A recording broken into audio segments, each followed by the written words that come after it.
Okay, let's continue going over dividing out fractions. So I'm going to now show you number 11. So if we have negative 8 over 11 divided by x over 4. So the first thing that should come to your mind is you need to change that to the multiplication and you need the reciprocal of that. So we're going to rewrite it as negative 8 over 11 times, and make sure you flip this. Okay, now that it's set up as a multiplication problem, we're going to write it out as one fraction. Okay, now we're going to evaluate, can we reduce this by factoring out? Well, if you look at the bottom, there's an 11 and an x, and on the top, you're not going to get an 11 out of either one of those numbers, and there is no variables on the top. So at this point, we're just going to multiply across. So the final answer would be negative 32 over 11x, and that's your final answer. All right, let's try number 12. So number 12, we have 1 over 10x divided by, and then we have 3 over x squared. So the first thing we need to do is rewrite it as 1 over 10x times, and then remember we need the reciprocal of that, which is x squared over 3. Now we're going to write it as one fraction, so it'd be 1 times x squared, and you really don't need to 1 times. You can just write it as x squared all over, and then we have 10x times 3. Now looking at that, we don't have anything that we can divide out with the 10s or the 3s, but we can take care of the x's. So if I rewrote that as x times x all over 10x times 3, then we have these x's that will divide out to 1s, and our final answer will be x over, and then 10 times 3 is 30. So that is your final answer there. All right, let's go to number 13. All right, now with number 13, it's order of operations. We have 3 over 5 divided by, and then we have 5 over 3, and that's in parentheses, and then we're going to multiply it by 7 over 3. So of course we have to take care of what's in parentheses first. So to do that, we're going to write it as 3 over 5 times, and then we want the reciprocal, which is 3 over 5.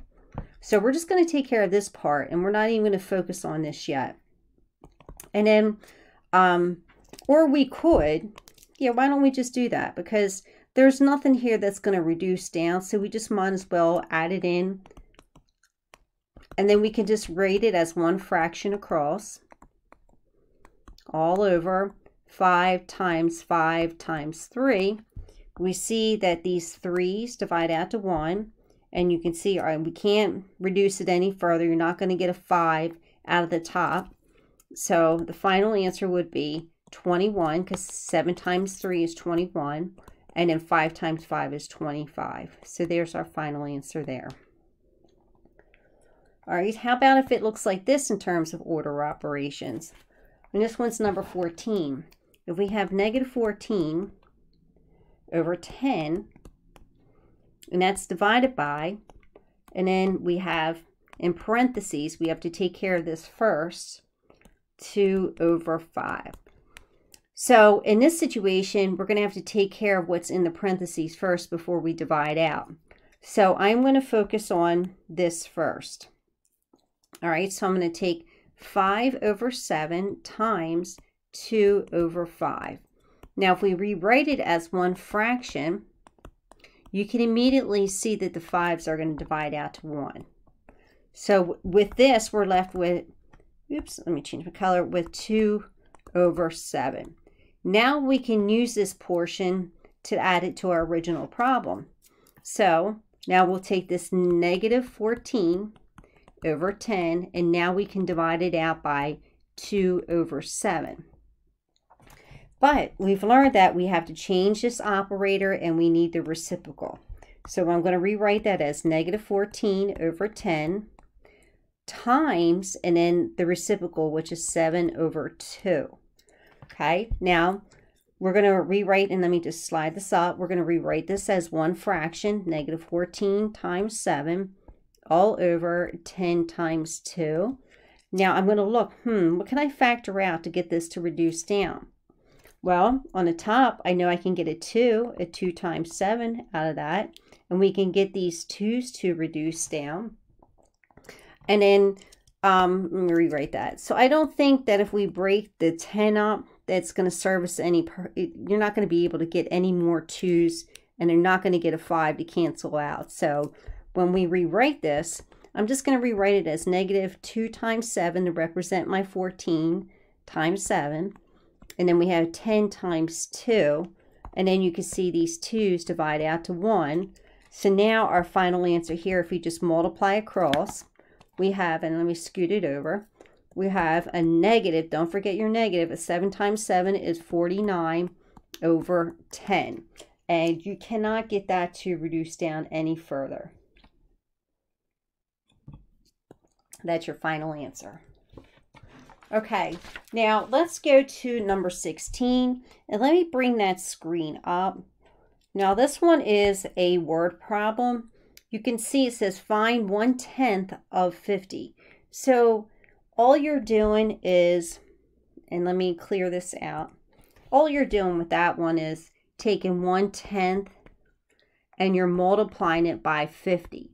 Now remember, any whole number expressed as a fraction is just like that, over 1.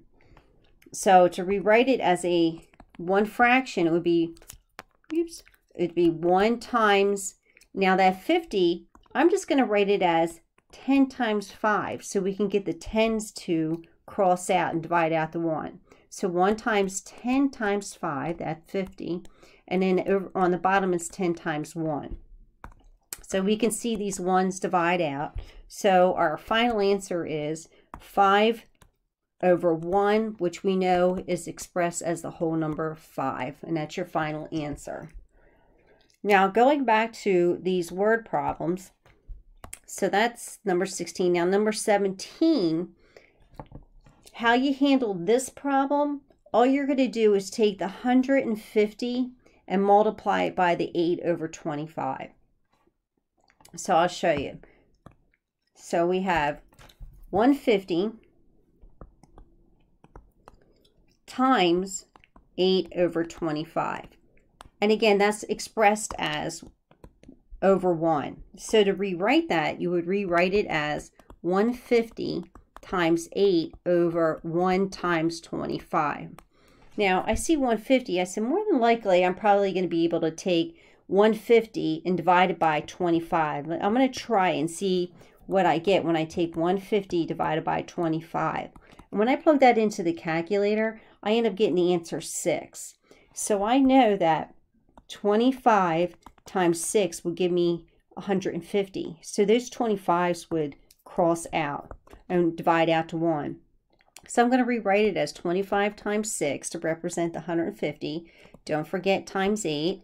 And then on the bottom, we don't have to include that 1 times 25 because we know 1 times 25 is just 25. So you can just write 25. And then you can see the 25's will divide out to 1. So my final answer here is 48.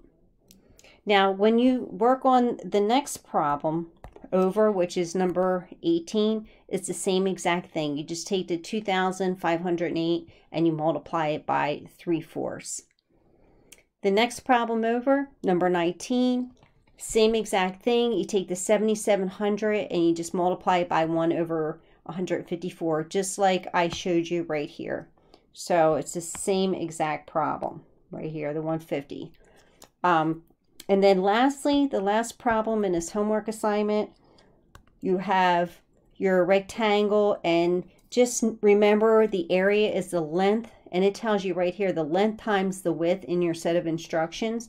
So you just take these two fractions and you multiply them out, just like I've been showing you all along.